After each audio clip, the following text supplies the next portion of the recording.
पंजाब में बाढ़ आई, लेकिन दोनों सरकारों में से केंद्र और पंजाब सरकार किसान के, मजदूर के, अफेक्टेड लोगों के साथ नहीं खड़ी हुई। इसलिए मैं स्ट्रॉन्ग प्रोटेस्ट रजिस्टर करवाना चाहता हूं और सरकारों से बेनती करना चाहता हूं कि यहाँ सरकार बैठी है कि आप अभी भी समय है, उसके बाद की 4 फसलें भी मौसम के कारण खराब हुई, कभी 25% लॉस हुआ, कभी 50% लॉस हुआ, इस बार भी झाड़ कम आया, तो सरकार सही करने के लिए उनको मुआवजा दे, ये मेरा निवेदन है। पंजाब के गोदाम चावल से भरे पड़े हैं, लेकिन अभी शैलरों में चावल पड़ा है, वो उठाया नहीं जा रहा, उसको उठाओ। आगे अभी गेहूं का सीजन आ गया है, उसको लगाने के लिए कोई जगह नहीं। आढ़तियों की समस्या मैं आपके सामने रखना चाहता हूँ। 2018 तक 2.5% आढ़तियों को कमीशन मिलता था। उस समय उनका कमीशन एमएसपी के अनुसार 46 रुपये बनता था। उसके बाद बढ़ाया नहीं गया, आज तक नहीं बढ़ाया, अब जाकर 50 रुपये किया है। लेकिन मेरा निवेदन है कि उनका जो हक बनता है, जो अदरवाइज भी ये स्टेट सब्जेक्ट है, स्टेट ने तय करना होता है, लेकिन आपने आज तक उनका सही एक तो बकाया दो और आगे से 2.5% के हिसाब से उनके पैसे मिलने चाहिए। और इसी के साथ मैं आपसे निवेदन करना चाहता हूं कि जो फसल बीमा योजना है, उसको इस तरीके से जो उसमें खामियां पूरी करो कि गाड़ी का एक्सीडेंट हो जाए, एक बम्पर टूट जाए तो उसके भी पैसे मिलते, लेकिन यहाँ 75% तक जब तक लॉस नहीं होता तो पैसा ही नहीं मिलता। हर बार जितना लॉस होता है उतना मिले उसको, और आग लग जाए तो कोई प्रावधान नहीं है उसमें। सो बहुत सारी खामियां हमारी कमेटी ने, एग्रीकल्चर कमेटी ने भी दी हैं, उन सबको इसमें इंक्लूड करना चाहिए। इंडिया को किसान ने भंडार दिए, अन्न के सक्षम कर दिया, फूड सिक्योरिटी दे दी, लेकिन खुद जो किसान है, जो खेत मजदूर है, उसकी इनकम की कोई सिक्योरिटी नहीं। देश में अनाज के भंडार पड़े हैं, लेकिन किसान है जो घर में उदास बैठा है। माननीय चेयरमैन जी, मैं आपसे निवेदन करना चाहता हूं कि हर साल देश का जो बजट आता है, उसमें जो एग्रीकल्चर का शेयर है वो परसेंटेज वाइज हर साल घट रहा है। 22-23 में 3.14% था, 23-24 में 2 सावन रह गया, और अब 26-27 में आकर 2.44 रह गया। हर साल के केंद्र के बजट में जो एग्रीकल्चर का शेयर है वो कम हो जाता है, और ऐसे ही 22-23 में से आज तक बजट है जो 35% 94% बढ़ा, 35% 94%, लेकिन उसमें एग्रीकल्चर का हिस्सा सिर्फ 5% बढ़ा। इसलिए मैं निवेदन करना चाहता हूं कि सरकार को आपत्ति क्या है किसानों से, सरकार को किसानों से बैर क्या है। ऐसे लगता है जैसे आप किसानों के खिलाफ जहर खा के बैठते हो और कोई काम सरकार का पूरा नहीं करना चाहिए। हर बात किसानों के खिलाफ होती है।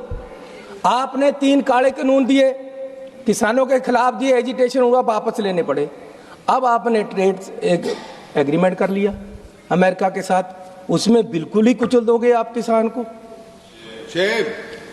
ऐसी मैं पहले तो आपको बोलना चाहता हूं कि ये आपने एग्रीमेंट किया है, देश के लिए किया है, देश को बताओ तो सही। हम चुनकर आए हैं, हमें कब बताओगे कि आपने क्या एग्रीमेंट किया है? हमें अमेरिका बता रहा है, हमें अमेरिका बता रहा है, हमें नहीं, सारी दुनिया को बता रहा है कि हमारा एग्रीमेंट हुआ है, और आप बता नहीं रहे हो क्या हुआ है।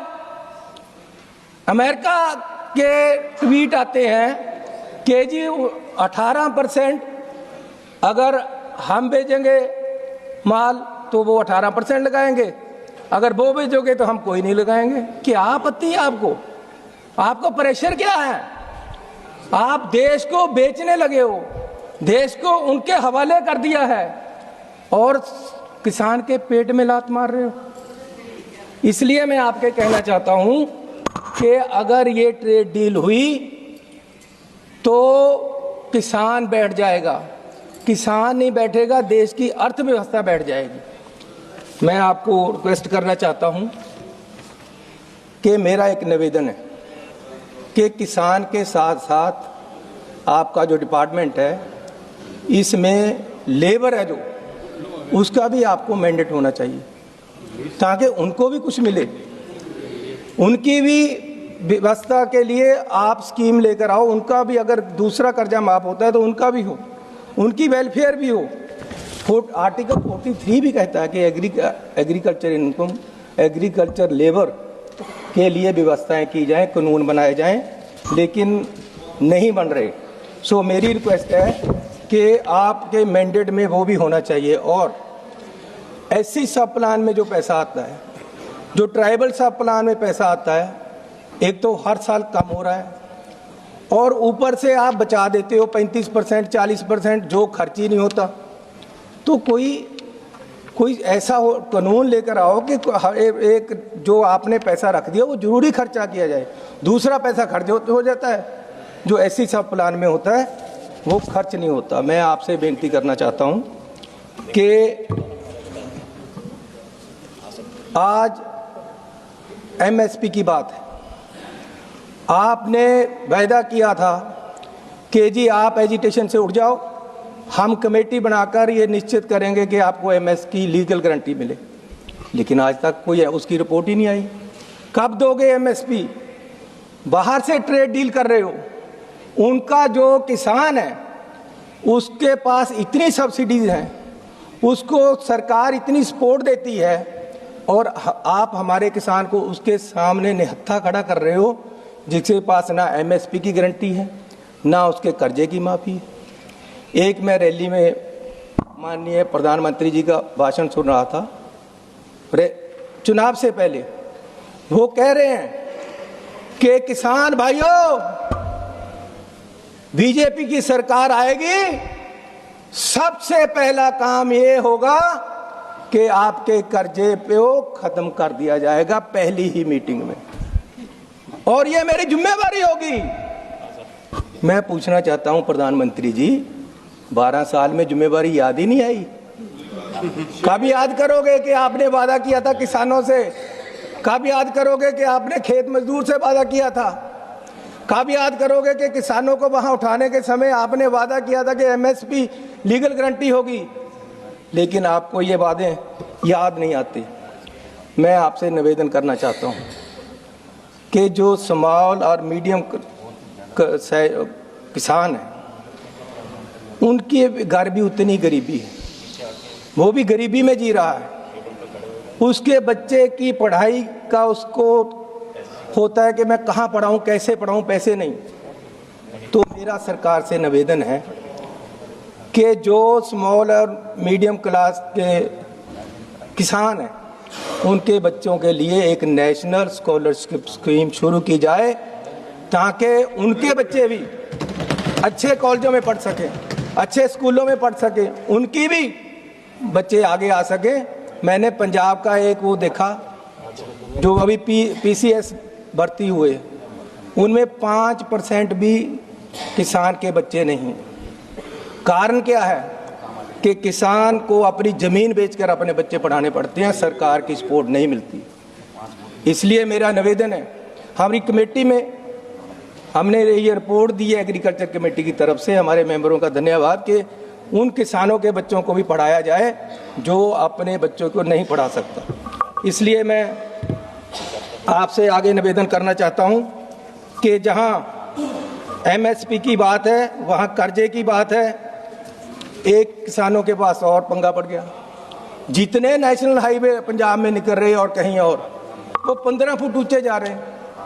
किसान की जमीन को दोनों तरफ से बांट दिया जाता है, ना सही रास्ते निकलते, ना उसको इधर से उधर जा सकते, ना पानी जा सकता, जैसे चाइना वाल हो जाती ऐसे बना देते। उसको बराबर क्यों नहीं लेकर आते? दूसरा मैं आपसे निवेदन करना चाहता हूं कि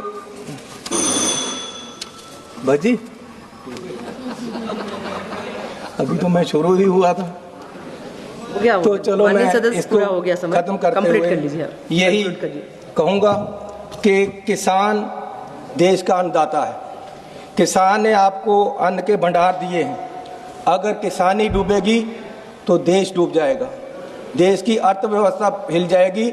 आपने जो ट्रेड डील की है उसको सार्वजनिक करो, सबको बताओ क्या किया है।